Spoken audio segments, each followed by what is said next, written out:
कहानी है एक नन्ही सी लड़की हीदी की। हीदी एक छोटी सी अनाथ बच्ची थी जो कई सालों से अपनी मौसी के साथ रह रही थी। लेकिन अब उसकी मौसी उसे अपने पास नहीं रख सकती थी, इसलिए वो उसे छोड़ने जा रही थी पहाड़ों में उसके दादा अल्पोहाई के पास। गांव के लोग अल्पोहाई से डरते थे। उनका मानना था कि उसने कभी किसी की जान ली थी, लेकिन हीदी की मौसी ने उन अफवाहों की परवाह नहीं की और हीदी को उनके पास छोड़ने का फैसला कर लिया। जब वे पहाड़ चढ़ रहे थे तो हीदी को अपने कपड़ों से परेशानी होने लगी। उसने अपने कपड़े उतार दिए ताकि वो आजादी से सांस ले सके, प्रकृति के करीब महसूस कर सके। जब वे अल्पोहाई के घर पहुंचे तो दादाजी ने उसे रखने से मना कर दिया। मौसी ने कहा कि वो उसे वापस ले जाएगी, लेकिन चुपचाप उसे छोड़कर चली गई। अल्पोहाई गुस्से में दरवाजा बंद कर लेता है और हीदी अकेली रह जाती है। रात को वह बकरियों के बाड़े में जाकर सो जाती है। अगली सुबह दादाजी उसे दूध देते हैं और ले जाते हैं गांव के पादरी के पास। पादरी कहते हैं, लड़की बिल्कुल स्वस्थ है, अब इसकी जिम्मेदारी आपकी है। घर लौटकर अल्पोहाई उसे अंदर आने देते हैं। घर की हर चीज एक अकेले आदमी के लिए बनी होती है। हीदी घास से अपना बिस्तर बना लेती है उस अजनबी घर में एक नई शुरुआत के साथ। अगले दिन हीदी की मुलाकात होती है पीटर से, एक लड़का जो बकरियां चराता है।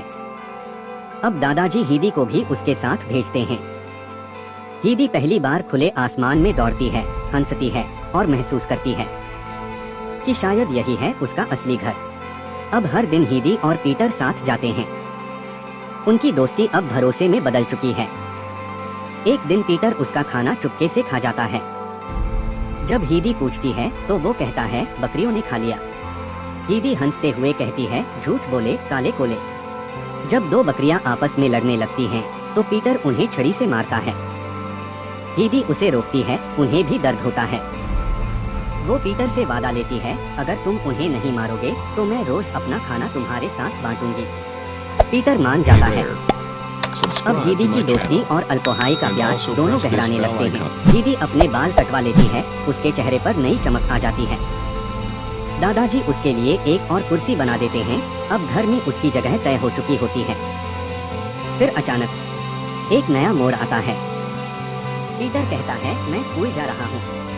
हीदी के दिल में भी स्कूल जाने की इच्छा होती है, लेकिन सर्दियों में स्कूल तक पहुँचना नामुमकिन होता है। हीदी दुखी रहने लगती है, उसकी मुस्कान कम होने लगती है। दादाजी उसे खुश करने के लिए लकड़ी का सुंदर पक्षी बनाते हैं, लेकिन वह उसके दिल को नहीं छू पाता। तब वे एक स्लेज बनाते हैं और हीदी को बर्फ में घुमाने ले जाते हैं। उस सफर में हीदी के चेहरे पर फिर से वो पुरानी मुस्कान लौट आती है। फिर वह पीटर के घर जाती है, वहाँ उसकी माँ और दादी से मिलती है। एक गरीब लेकिन प्यार से भरा घर। हीदी को महसूस होता है कि वो कितनी भाग्यशाली है। लेकिन फिर एक दिन उसे भेज दिया जाता है शहर, क्लारा नाम की एक अमीर लड़की के साथ रहने। पृष्ठभूमि धीमा उम्मीद भरा संगीत प्लस हवा की सरसराहट। क्लारा एक अमीर लड़की लेकिन व्हीलचेयर पर बैठी हुई। हीदी अब उसके साथ है, उसकी साथी बनने के लिए। लेकिन शहर में हीदी को कुछ भी अपना नहीं लगता, ना पहाड़, ना बकरियां, ना दादाजी। वो बेचैन रहने लगती है, नींद में चलती है, खाना नहीं खाती। डॉक्टर कहते हैं इसे घर की याद आ रही है।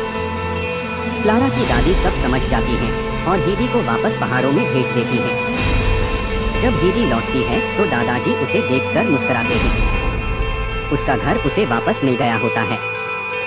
कुछ ही महीनों बाद क्लारा भी पहाड़ों में आती है। हीदी उसे प्रकृति से मिलवाती है और एक दिन उसके कहने पर क्लारा खड़ी होने की कोशिश करती है।